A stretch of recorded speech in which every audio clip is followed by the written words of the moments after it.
Marvel fans, comic geeks, and all the nerds in between. My name is Megan, and I'm here with another character breakdown today. And today I want to talk about a character that I think has such a rich past, a rich history in Marvel Comics, but they never get the credit that's due to them. So today we're going to talk about Dazzler. So, Alison Blaire, aka Dazzler, first appeared in X-Men number 130 in November of 1979 and was created by Tom DeFalco, John Romita Jr., and Roger Stern. Judge Carter Blaire, Alison's very strict father, had one big dream for his daughter, that she would follow him into the wonderful world of law. Unfortunately for him, Alison had other plans, namely singing. Carter didn't exactly understand why his daughter wanted to chase a music career, and with Alison's mother supposedly dead, the one person in her corner was Grandma Bella, who felt for both Alison and her widowed son. Bella eventually convinced Carter to let Alison attend a junior high dance that happened to include a talent show. Alison took the stage, and that's when things got very sparkly, very quickly. Her mutant light powers suddenly kicked in, creating a completely wild light show that the kids absolutely loved. Then a gang decided to crash the party, and Alison discovered another fun little feature of her powers: she could blast people with light. The resulting flash was so intense that everyone was blinded, meaning no one actually realized the kid on stage was responsible. Probably not the weirdest talent show finale ever, but it's definitely one of the more memorable ones. Alison made it through junior high and high school while juggling music, mutant powers, and the usual teenage stuff. After graduating magna cum laude from her pre-law program, she finally told her father that, despite all his hopes and dreams, she wanted to pursue singing instead of becoming a lawyer. Carter was furious. He walked off, and Alison packed up for New York City to chase her own dreams. So what exactly can Alison Blaire do? As a mutant, Alison Blaire can turn sound into light, with louder sounds producing more powerful effects. At first, she mostly used this ability to create spectacular light shows, but she soon learned that she could also use it to blind people. Eventually, her powers got a serious upgrade though. Holograms, distractions, hard light weapons, and blasts of light that can shoot from her fingers, hands, eyes, and apparently just about anywhere else she feels like firing them from. Between her X-Men training and years of surviving superhero chaos on Earth and in the Mojo-verse, which I freaking hate Mojo, Dazzler also became a surprisingly tough fighter. She has a particularly impressive talent for getting herself into situations where death seems pretty likely and then somehow showing up again anyway. Losing, apparently, is just an extended intermission. Alison's first big outing as Dazzler didn't quite go according to plan. Cerebro detected her mutant abilities, which brought Cyclops, Phoenix, and Nightcrawler to the underground club where she was making her debut. Alison came out swinging, or more accurately, singing, showing off her impressive voice and flashy powers. Then the armored soldiers of the Hellfire Club showed up and ruined the gig entirely. Dazzler responded by unleashing such an insanely powerful burst of light that she basically shut down one attacker's brain. After the other mutants dealt with the remaining Hellfire Club goons, Dazzler agreed to help rescue their teammates and assist another new mutant, Kitty Pryde. Once that mission was over, Professor Charles Xavier, offered her a spot with the X-Men. Alison thanked him, but politely declined because, as far as she was concerned, performing was a lot more fun than getting punched in the face by supervillains, which, we all have our preferences. Before her next gig at the Hellfire Club, though, she somehow ended up meeting a time-traveling Iron Man and helps him save the future. So much for staying out of superhero business, but when the streets call, you answer. That wouldn't be the last time she got dragged into it. Johnny Storm once showed up at the Discotheque Infinity while Alison was scheduled to perform and stepped in when some guy was harassing her. The two hit it off pretty well, but Johnny had to take off when an emergency call came in from the Fantastic Four. Around the same time, the villainous Lightmaster used Dazzler as a living power source to resurrect himself. He eventually took control of her, forced her to attack Spider-Man, until our favorite webhead managed to figure out how to snap her out of it. Dazzler's superhero adventures kept piling up, although her regular life wasn't exactly going smoothly either. Spider-Man happened to swing by while she was dealing with some goons belonging to her crooked manager in an alley.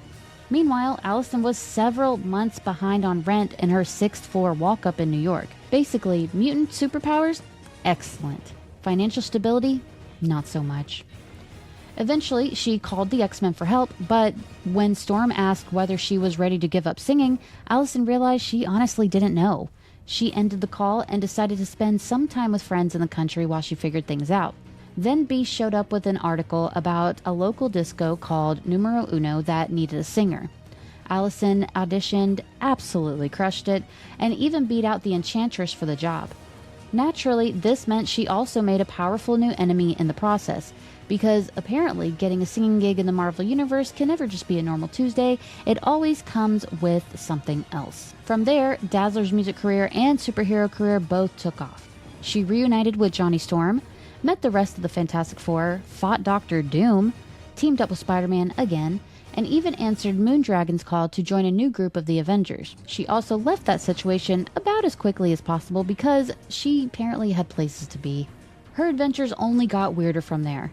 Dazzler teamed up with Kazar, briefly becoming a Herald of Galactus, fought Terrax, dealt with Rogue when Rogue was still trying to take her out, and eventually turned herself in after being accused of taking out Claw by converting his sound energy into light.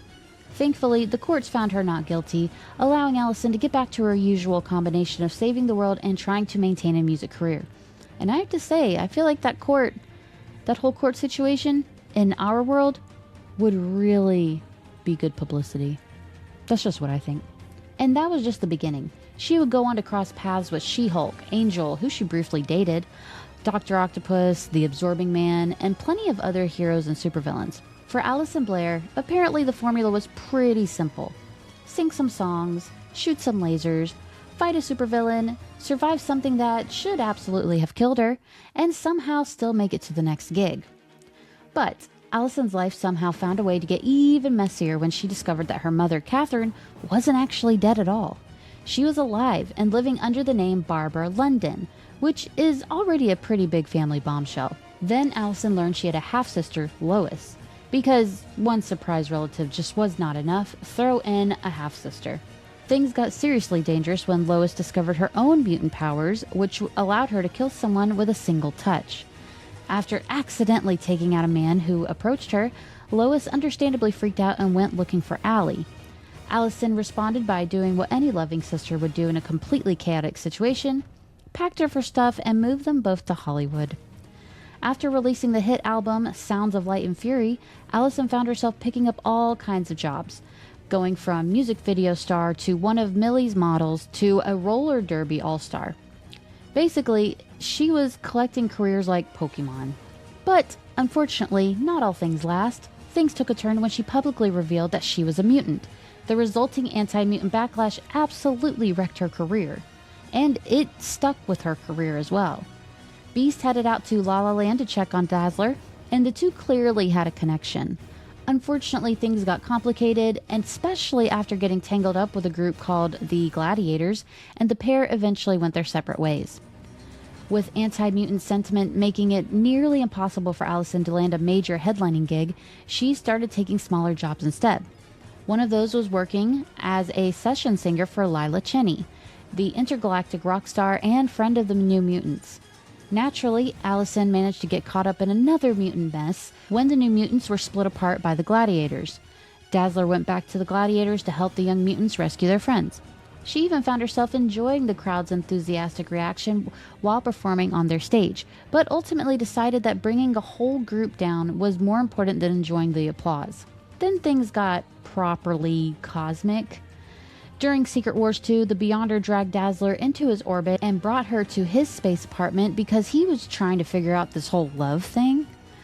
Alison was initially interested, but that enthusiasm faded once she realized that Beyonder was basically an absurdly powerful cosmic being who could just do about anything. Still, when the Avengers appeared to attack him seemingly out of nowhere, she did try to defend him. Even after gaining cosmic awareness, Alison rejected the Beyonder's advances, which led her to have a brief and extremely awkward encounter with death. The Beyonder brought her back, briefly messed with her mind so she believed she loved him, and then eventually let her go. So, I guess, even cosmic entities can't handle rejection normally. Still determined to make music work, Alison dyed her hair black and went on tour as a keyboard player for Lila Cheney's band. Then, because it's Marvel Comics and people cannot have just normal tours or normal lives, their plane crashed. Alison used her powers to cut a hole through the wreckage, helping everyone escape. The band continued afterward, but Allie became increasingly unhappy playing backup instead of being the star. Eventually, malice slipped into her mind and pushed those frustrations to the surface, encouraging Alison to embrace her desire to get back in the spotlight. Alison eventually took over one of Lila's shows, stormed off, and started performing at a club in Denver. While there, she used her powers to amplify the negative emotions of the wealthy yuppie crowd, turning the whole place into a near frenzy. Wolverine, Storm, Rogue, who is now a hero, and Psylocke showed up to warn her about the Marauders during the mutant massacre, only to discover that Dazzler was already busy turning the audience into an angry mob. The real problem, of course, was Malice. She took control of Dazzler, forced her to attack the other mutants before jumping between their bodies. Eventually, Alison and the X-Men managed to stop her. Afterward, Dazzler finally accepted the X-Men's offer and officially joined the team. After all those years of saying she preferred singing to superheroics, she had finally been dragged into the superhero business for real. Dazzler joined at a pretty eventful time, too. Almost immediately, she found herself dealing with the Fantastic Four and Doctor Doom, fighting over the Kate of Kitty Pryde, getting caught up with the Avengers and Soviet superheroes over Magneto while he was serving with the X-Men, and even going toe-to-toe with Mephisto. Because joining the X-Men apparently came with absolutely no orientation period. She just jumped right in, first day. When she wasn't dealing with world-ending threats, Alison spent her time training on Muir Island and getting to know her teammates, which included Rogue, Longshot, Banshee, and Psylocke. She grew especially close to them after they helped her out following a solo fight with Juggernaut that left her completely wiped out. Together, they managed to stop Kane Marco, who is Juggernaut, in the middle of his rampage. The team, with Wolverine along for the ride, also stopped the Marauders from capturing Madeline Pryor. Dazzler even managed to take down a Polaris, who was being controlled by Malice all by herself. Somewhere along the way, she and Longshot became particularly close, and the two eventually started dating. And I actually think that was probably her best relationship. Her and Longshot made sense, I think. A lot of sense. Since things weren't dramatic enough already in her life, then came the fall of the mutants. Dazzler and the X-Men faced the Adversary, a demon that Forge had accidentally unleashed years earlier. To defeat it, Forge performed a spell using the souls of the X-Men themselves, banishing the Adversary but killing the entire team in the process. Freaking Forge. Luckily, a deity named Roma took pity on them and brought the mutants back to life. She also gave them a couple of very useful perks. They would no longer show up on surveillance equipment, and they received the Siege Perilous, a mystical artifact capable of judging the worth of the souls of anyone who passed through it. So, standard post-death superhero benefits. After Dazzler helped her friend OZ out of trouble, she and the X-Men battled the Reavers, sent the captured members through the Siege Perilous, and relocated to their old base in the Australian outback near Gateway, an aboriginal mutant who could teleport people across vast distances. Very useful mutant to have in your pocket. The whole situation was a little depressing for Alison. She had to keep her family in the dark about the fact that she was alive, and living in the Australian outback wasn't exactly a glamorous rock star lifestyle that she had once imagined. Still, there was no shortage of work. Dazzler and the X-Men fought off a brood invasion, infiltrated the magistrates to rescue kidnapped mutants, and got caught up in an evolutionary war. At this point, Alison had officially gone from aspiring singer to mutant superhero, cosmic adventurer, occasional dead person, and Australian outback resident. Her career path had really taken some unexpected turns. But that's showbiz. During Inferno, demons Nastor and Sim tried to bring Hell to Earth by creating a permanent connection between our reality and Limbo. Well, I guess Marvel's reality. But pretend we're in Marvel right now, so our reality. Because apparently Earth needed more problems, they decided to pull this scheme. Madeline Pryor manipulated Dazzler and her teammates into hunting down the Marauders in exchange for getting her missing son Nathan back. Nathan is the son of Madeline Pryor and Cyclops, and he becomes Cable later in life. In case you guys didn't know. While still under Madeline's control, they also ended up fighting X-Factor before finally breaking free and taking down Nastor. During the final showdown, the ridiculously powerful Prior forced Dazzler and Longshot to attack Archangel. Thankfully, they eventually snapped out of it and joined everyone else in taking down the Goblin Queen, who was Madeline Pryor. Once Inferno was over, Dazzler helped clean up the enormous mess that was left behind by the Marauders and Mr. Sinister. If you were wondering what Mr. Sinister had to do with all this, he's the one that cloned Jean Grey and created Madeline Pryor. Everything about Madeline Pryor, where she gets with Cyclops, she has a baby with him, who becomes Cable, she doesn't know she's a clone, all of that is Mr. Sinister's doing, so if you didn't know.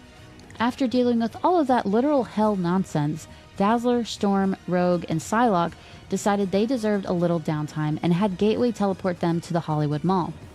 While shopping and blowing off steam, they met a brand new mutant named Jubilation Lee, who would soon become the X-Man known as Jubilee. Later, Allison looked into the Siege Perilous and got a glimpse of several alternate versions of herself. In one life, she was a massive superstar. In another one, she was a mother. And in other one, she was just homeless. Unfortunately, every single version ended with a horrific death, because apparently the Siege Perilous had absolutely no interest in showing her anything uplifting, which says more about Dazzler's life than the Siege Perilous. Allison barely had time to process that nightmare before Master Mold attacked. The gigantic Super Sentinel seemed nearly impossible to stop, so Dazzler used the Siege Perilous to open a portal and blasted Master Mold through it. The only problem, Rogue got sucked in there too with him, which is like, oops. After an especially brutal mission against Zaladane in the Savage Land, Gateway brought the team back to their Australian base, where Lady Deathstrike and the Reavers were waiting to ruin everyone's day, which is what they do. Before the Reavers could attack, the 4 remaining X-Men, Dazzler, Colossus, Psylocke, and Havoc, talked about using the Siege Perilous to end this version of the X-Men once and for all. They all agreed to go through it and just see what happens. For Allison, she ended up in Malibu. Specifically, she literally washed up on a beach and was discovered tangled in seaweed by Lila Cheney's boyfriend, Guido, who would later become known as Strong Guy. Allison survived, but there was one pretty major problem. She had no idea who she was, she had no memory of herself, and that's pretty rough. Meanwhile, a young director named Fred Stanachek had purchased the film rights to the Dazzler movie Allison had made during her Hollywood days. He wanted to restore and release it, but couldn't convince a major studio to finance the project. By sheer coincidence, Allison and Fred met at a party and immediately hit it off. Unfortunately, keeping Dazzler's return a secret didn't last long. The media discovered she was alive after she stopped an attack at a jazz club where she and Fred were hanging out. The news attracted the attention of Eric Beale, an obsessed lunatic who became determined to assassinate Allison. He tried several times and failed every single time. At the same time, the studio suddenly became interested in Allison's story again and agreed to restore and release the movie. At the premiere, Allison finally ended Beale's attacks, not by blasting him into next Tuesday, but showing him compassion. Couldn't be me. Should have blasted him. Allison continued staying at Lila's beach house until Longshot suddenly teleported back into her life. She didn't remember him, but that didn't stop the two from getting thrown into another dimension almost immediately. Allison, Lila, and Longshot ended up in the Mojo-verse, where she helped Longshot fight Mojo's forces. When Longshot was captured, Allison returned to Earth to ask the X-Men for help. Mojo and his minions attacked, however, dragging everyone back to the Mojo-verse, which is, I cannot think of a worse punishment for anything you've done than going to the Mojo-verse and hanging with Mojo. If Mojo has no haters left, I am dead. Allison explained that fighting alongside Longshot had started bringing back pieces of her old memories. After being separated from the battle, Dazzler woke up alongside Mojo 2, a freedom fighter who wanted to overthrow the original Mojo, but it's like, how many Mojos do we need? Just take out the first one and we're good. Allison managed to get close enough to Mojo and attack him, which also helped break Longshot free of the mind control Mojo had placed on him. Once the dust settled, Professor X dropped a pretty enormous bombshell on Allison. She was pregnant. Later, she showed up to offer the X-babies a chance to live with her and Longshot, only for Jean Grey to discover that she could no longer sense another life inside of Allison. Eventually, it turned out that Allison really had carried the baby to term and given birth.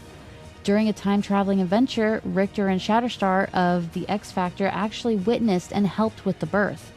But while Allison was asleep, Shatterstar revealed that he needed to erase both Dazzler and Longshot's memories of the baby and send him 100 years in the future.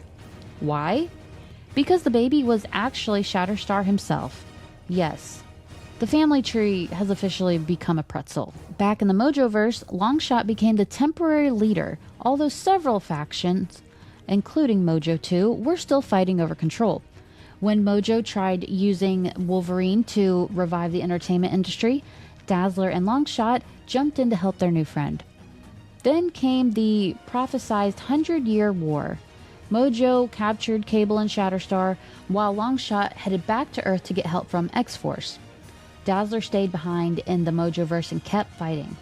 Eventually, the combined forces of the Resistance and X-Force stopped Mojo's plans and even managed to trap him between Earth and the Mojoverse when he attempted to transmit himself from one reality to the other. Dazzler eventually returned home battered, exhausted, and dealing with the aftermath of Mojo's ex-baby versions of the Age of Apocalypse villains going completely off the rails. And I gotta tell you, that was probably the weirdest sentence I've ever said. They had destroyed huge portions of the Mojo world and may have even killed Longshot. Unfortunately, Alison didn't have much time to process any of that because Jean Grey and her hastily assembled team had to rescue Professor X from Magneto. Alison joined them on the mission. Furious over what Magneto had done to Xavier, she unleashed a massive energy blast at the Master of Magnetism. Magneto redirected her own attack back at her and seemingly killed her. Except that was actually part of Jean's plan. Alison wasn't actually dead. Jean wanted Magneto to believe he'd killed her so she could take Xavier's place and give Jean an opening to rescue her mentor. After all of that chaos, rather than immediately going back to the Mojoverse, Dazzler decided to focus on her music career again and moved to England to dive into the electronic music scene. She performed in her disco gear and quickly discovered that the glamorous music life involved a lot more than flashy lights. She dealt with a bored audience, lousy pay, pretentious scenesters, shady club owners, and, because this is Dazzler's life we're talking about, evil versions of the original X-Men who seemed determined to murk her. She might have actually ended up dead if the future members of Excalibur hadn't shown up to investigate. Captain Britain, Kitty Pryde, and Rachel Summers eventually helped bring Alison back to the land of the living. Before the team had even officially become a team, they were already fighting Shadow X versions of Beast, Cyclops, Iceman, Jean Grey, Angel, and Professor X, all created by the Shadow King, who is just a constant menace. From there, the new Excalibur team really started coming together. Dazzler teamed up with Pete Wisdom, Sage, Nocturne, Rachel Summers, a reformed Juggernaut, Kitty Pryde, and Captain Britain to form a new group, all while the mutant population had been reduced to roughly 200 people. Dazzler and Nocturne, Nightcrawler's daughter from another dimension, hit it off thanks to their shared love of music, motorcycles, and performing. Alison also developed a pretty unique friendship with Kane Marco, who was Juggernaut. Juggernaut had always been a huge Dazzler fan. Even back when the two were busy trying to beat each other senseless, he's been a fan from day one. As a team, Excalibur battled with the Warwolves, Black Air, Black Tom Cassidy, and the Shadow King. They even traveled through time to help save Camelot from alien dragons. Alison especially loved that adventure because she had grown up loving stories about the Knights of the Round Table. And she had actually got to perform for King Arthur, Merlin, and the rest of Camelot. Not exactly something that was going to happen at a normal concert, but at a Dazzler concert, everything's on the table. Alison also started performing at much fancier venues where she caught the attention of an A&R representative from Vestal Records. He wanted to make a demo with her, but Alison turned him down because she wanted to focus entirely on performing live rather than going back into the recording business. Then, during a mission to help Juggernaut deal with the Gem of Cyttorak, Nocturne finally lost her patience with Alison.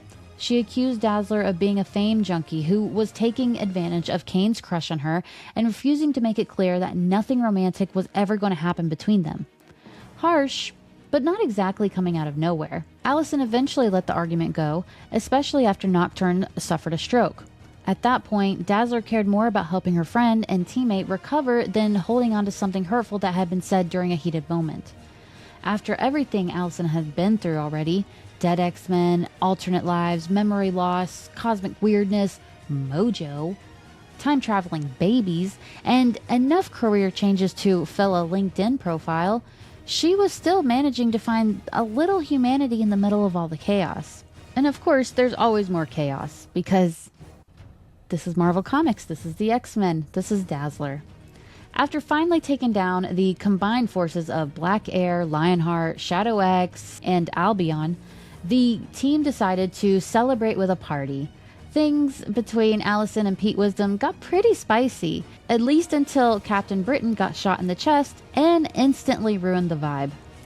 Brian's sister Psylocke, who, Betsy Braddock, who was working with the Exiles at the time, teleported her badly wounded brother to the team's headquarters, the Crystal Palace.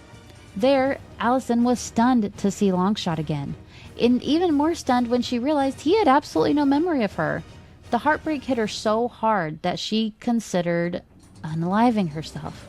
While the rest of her teammates were busy fighting James Jaspers, Allison stayed behind to stop the person that shot Captain Britain, which was Rogue Mort, from finishing off the already wounded Roma. Then Longshot showed up and seemed to suddenly remember Dazzler.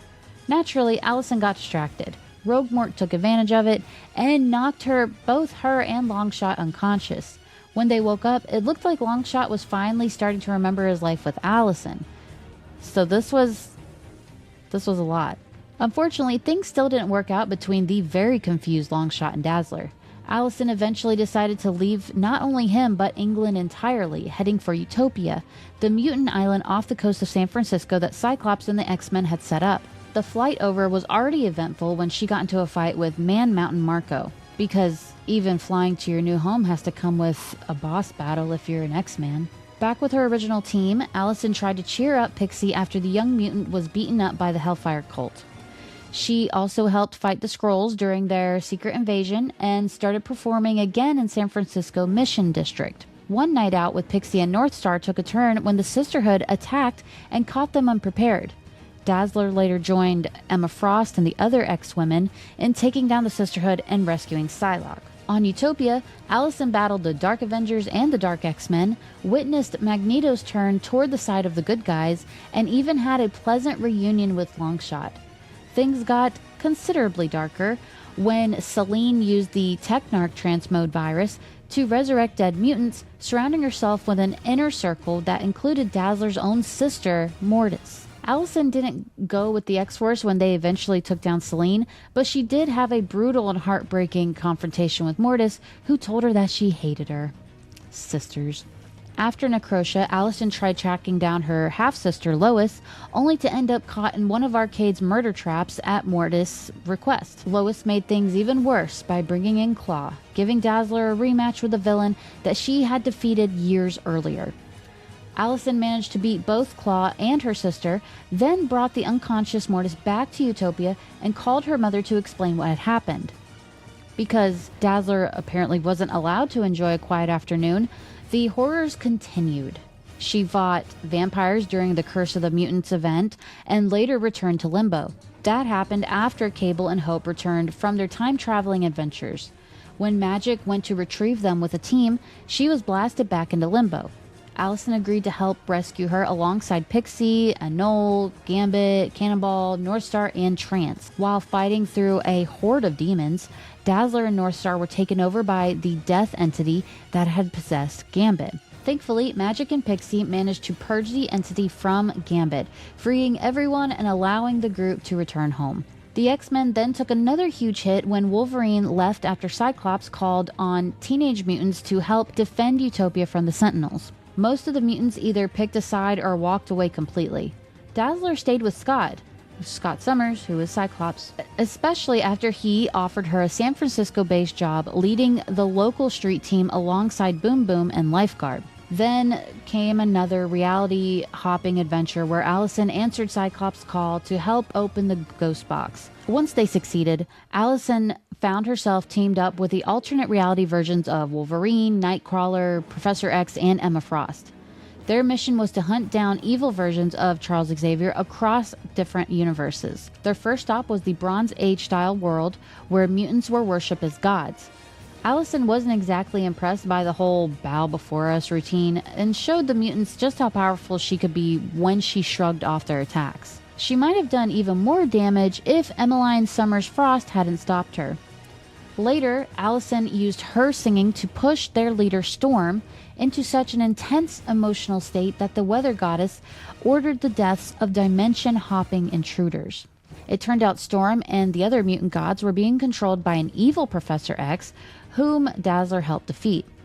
When Emmeline decided to stay behind on that world, Allison became the leader of the multiversal X-Men, although their Professor X still managed to call a lot of the shots. I realize that a lot of you won't know who Emmeline is.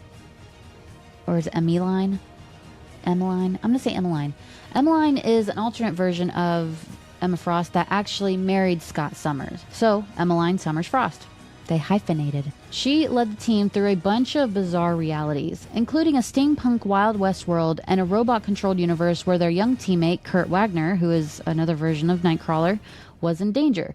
Dazzler and James Howlett, which is another version of Wolverine, saved the boy, and Allison also reunited with her former Excalibur teammate, Sage. She fought the Brood, battled a hardened alternate version of herself for leadership of the growing team, and watched the group expand to include Hercules and a Civil War era version of Cyclops. After defeating the Witch King Xavier, the alternate Dazzler transformed into pure light and faded away. Allison picked up her alternate counterpart's gear and wore it during the team's final mission, including a Nazi version of Professor X. After they won, their own Professor X announced that the multiversal hopping mission was finally over. Then someone counted the evil Xaviers and realized they had missed one. Allison confronted their Charles and discovered that he had accidentally teamed up with two other evil versions of himself. The team defeated them and rescued their Xavier just before everyone decided that maybe constantly jumping between realities was a terrible idea. Unfortunately, their adventures weren't quite finished. Dazzler and the team landed in Age of Apocalypse universe, where they witnessed energy-eating monsters being unleashed thanks to all of the different teams and individuals bouncing between dimensions like reality was some kind of open-door policy. Stuck in the Age of Apocalypse world, Allison worked with the others to find and restart the Apocalypse Seed, only for multiple layers of deception to eventually put it in the hands of a very untrustworthy dark beast. Eventually, the Age of Apocalypse version of Jean Grey absorbed the power of Apocalypse and became ridiculously powerful, more powerful than usual, and that's saying something. Dazzler demanded that they find another solution when she learned the plan involved sending everyone back to their home universes and trapping the energy-eating monsters inside the Age of Apocalypse reality.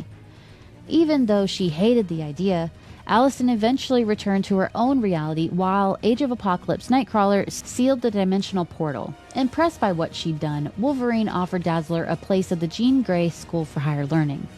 Allison asked for some time to think about it because even after surviving multiple universes, she still wanted to carefully consider her career options. Then Maria Hill created a mutant task force inside of S.H.I.E.L.D. to figure out exactly what Cyclops was planning with his mutant revolution and whether Magneto was actually on the side of the Angels. She recruited Dazzler for the job.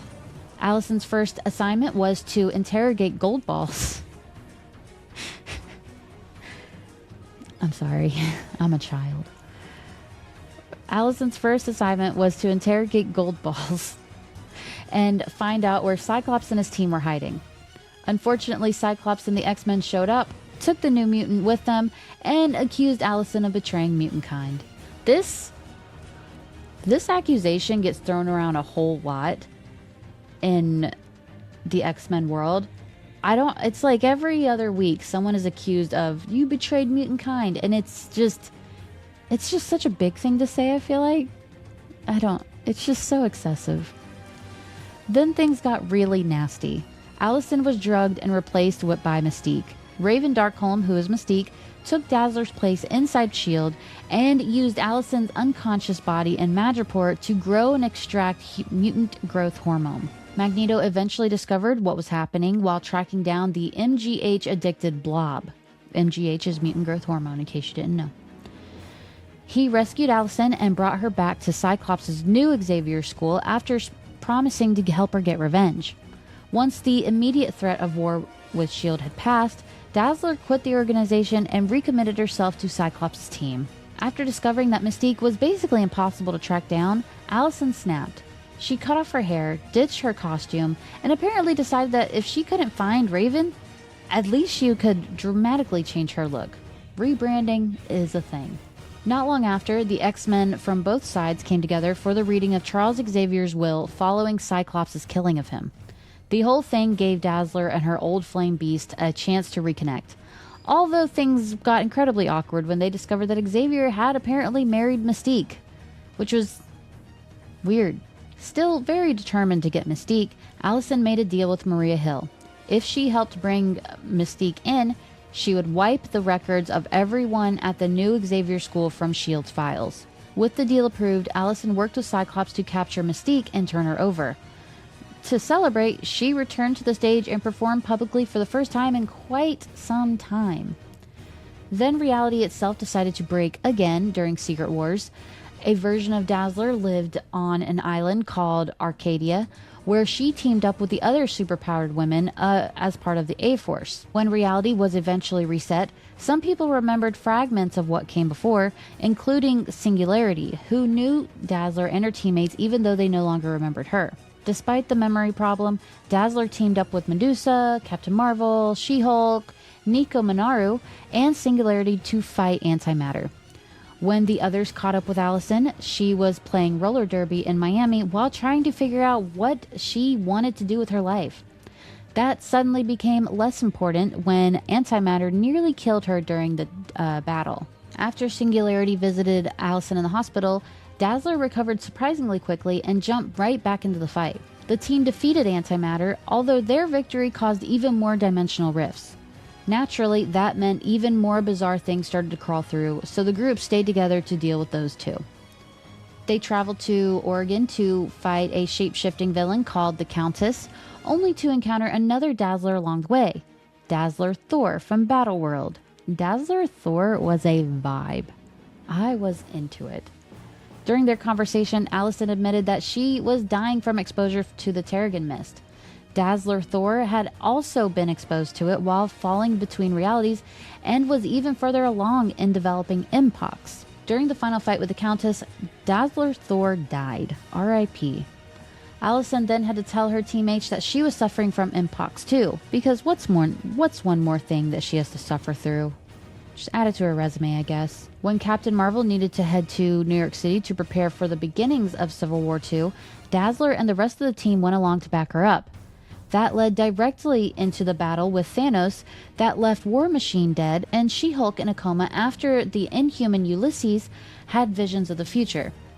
Alison strongly disliked Captain Marvel's beliefs that people should be arrested before they actually committed the crimes, especially after Ulysses had a vision that Nico would kill a girl named Alice. Despite their disagreements, everyone managed to work together long enough to save a Colorado town whose citizens had been transformed into giant bug monsters.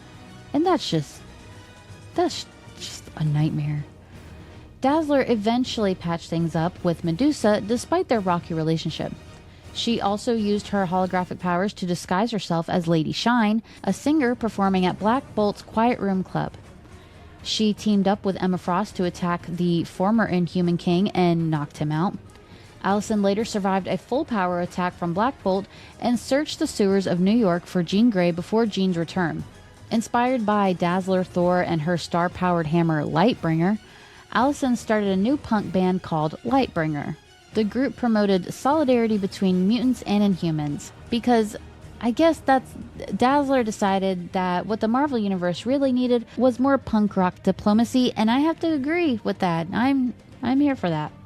After a show in Brooklyn, Alison ran into Colossus, who asked whether she wanted to return to the X-Men.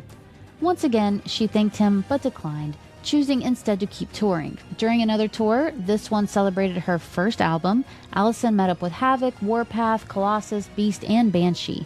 They were actually there to recruit her stage designer, Forge, but Dazzler ended up getting pulled into another X-Men adventure when the Office of National Emergency attacked and captured her and several others. Havoc teamed up with the Reavers to rescue them, but accidentally gave the Reavers the ability to take over technology. They used that power to merge themselves with Sentinels and attack Dazzler and the X-Men.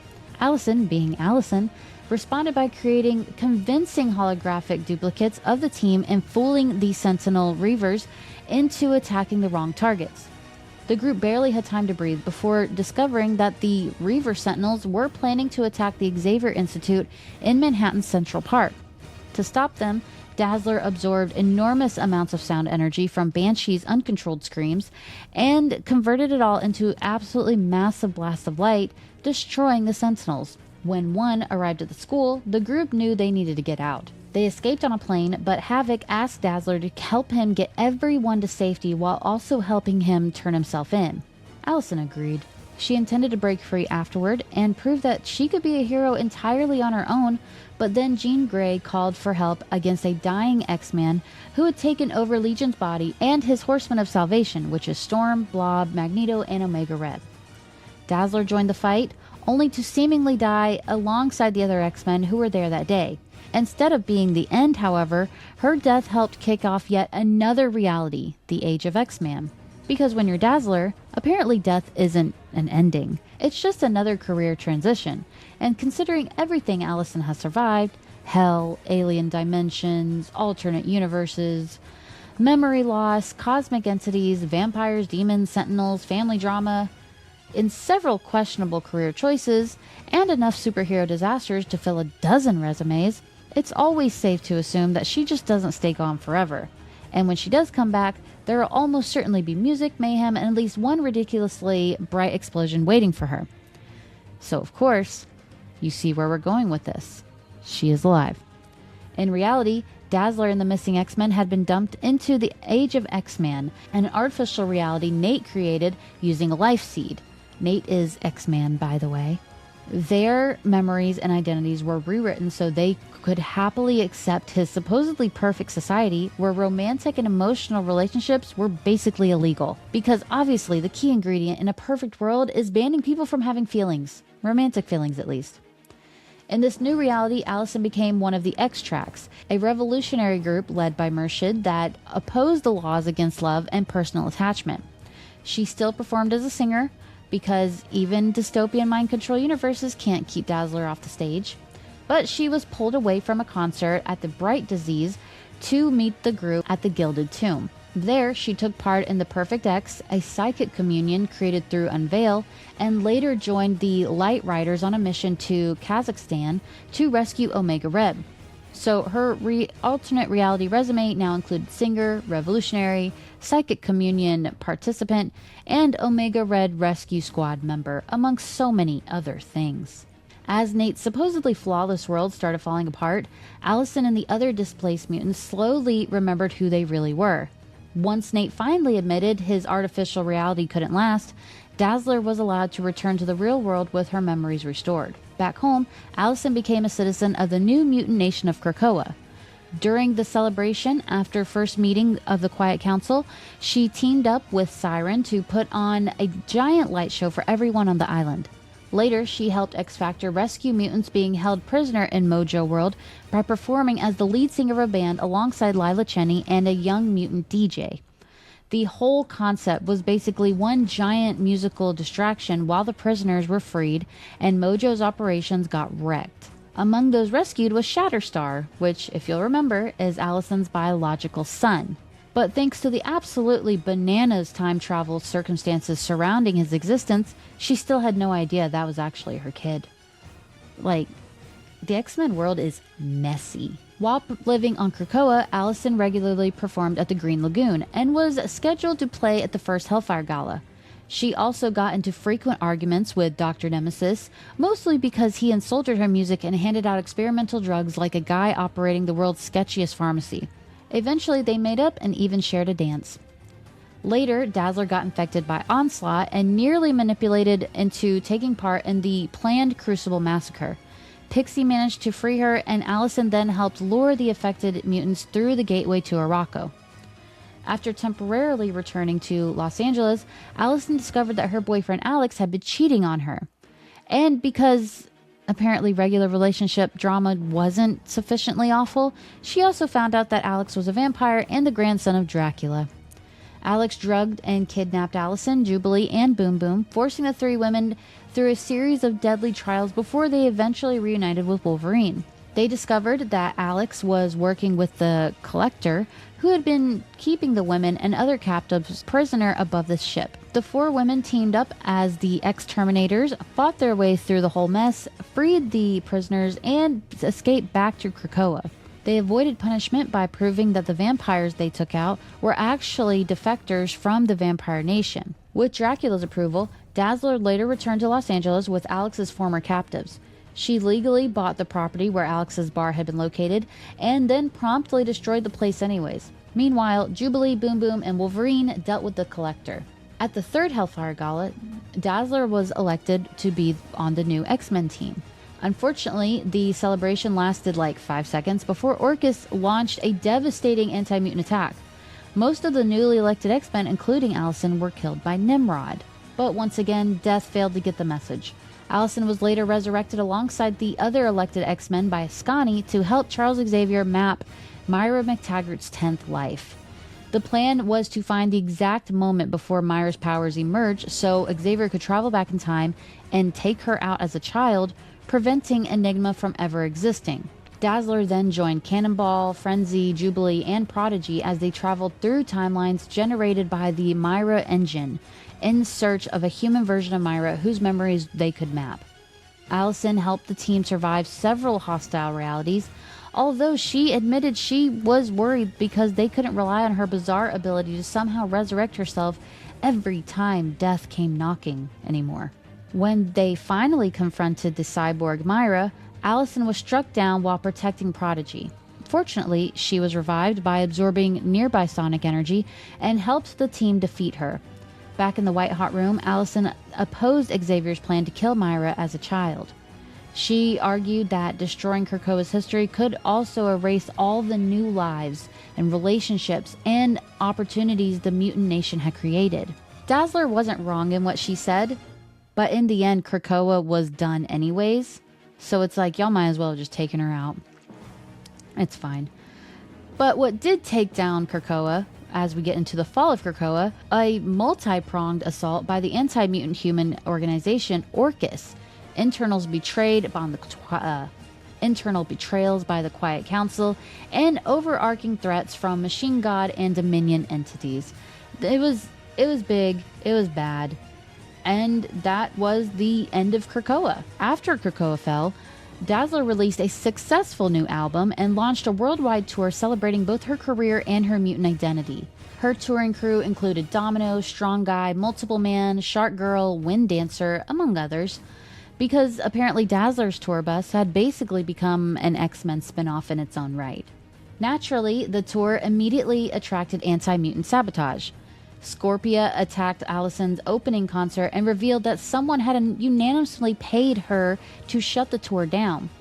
Then in London, Allison was mind-controlled during a televised live performance, causing her powers to injure people in the audience and make the public even more convinced that she was dangerous. In Tokyo, Allison performed with Lila Cheney before Arcade ambushed them with an entire collection of deadly traps. The attack caused more destruction, awful publicity, and even more canceled tour dates. Somehow, Dazzler still managed to finish the tour with a massive final concert in New York City. Mayor Luke Cage and Congresswoman Stevie Hunter officially declared it Dazzler Day to recognize Allison's support to the mutant community.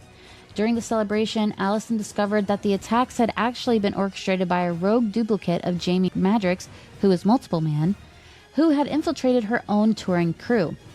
With the help of her allies, she defeated him, finished the tour with a gigantic light show, and doubled down on using music to build mutant pride and resilience. Unfortunately, surviving an international tour featuring murder attempts, mind control, supervillain death traps, and Madrox clones probably isn't great for the old mental health. Allison continued struggling with anxiety over everything that had happened, and even starting losing her hair. Still, she agreed to headline a huge concert with Lila Cheney and K-pop star Luna Snow. Naturally, the show was hijacked by the evil metal band Deep Void and a Doombot. They used the audience and the live broadcast to summon an interdimensional demon through a giant mass sing-along. With help from Luna, Lila, and concert goer Ghost Spider, who is Gwen Stacy, Dazzler pushed through her fear of performing, defeated Deep Void, and helped send the demon back on its own dimension. Dazzler later headlined a free concert in Chicago as part of the Hellfire Vigil, performing with Shark Girl and members of her touring crew to honor Krakoa. But of course, the authorities decided that this was the perfect moment to make everyone's night worse. One forces and Wolfpack Sentinels attacked the venue and tried to arrest Alison for reckless endangerment relating to all disasters surrounding her world tour. Instead of abandoning the crowd, Alison kept performing Last Krakoan Dream, the name of the song, while her band and security team tried to keep the authorities at bay. Eventually, Dazzler was subdued with Blight's will and arrested, ended up in Grey Malkin prison. Months later, Alison was among the prisoners freed when the Louisiana X-Men and their allies stormed the facility and brought the whole place down. And that's all we know. She was in Grey Malkin prison. That was destroyed. It wasn't really destroyed, but like all the bad guys are gone. All the mutants were released like a month ago, 2 months ago, I think. And now we don't know what she's up to, but I really want to know. I want her to get her own series. It's fine. At this point, Dazzler has survived artificial realities, memory wipes, cosmic weirdness, vampire boyfriends, mutant nations, resurrections, Myra McTaggart's timelines, international assassination attempts, mind control, arcade traps, Madrix clones, demonic karaoke, and prison, amongst so many other things. And somehow, through it all, she kept still making music. And honestly, at this point, the only thing more powerful than Dazzler's light powers might be her refusal to have a normal career. And that's something I've always appreciated about Dazzler. Many times with the mutants, there's going to be ones that are like, I want to be a villain, I want to be a superhero, I want to do this, I want to be something amazing. And Dazzler's always just said, I just want to be a famous singer. And I love that for her. I think that's awesome. And she goes at it again and again and never drops that goal. So she's pretty cool. So thank you for watching this episode. I hope you enjoyed it. I hope you learned something. And I hope you will like and subscribe. With that being said, have a marvelous day.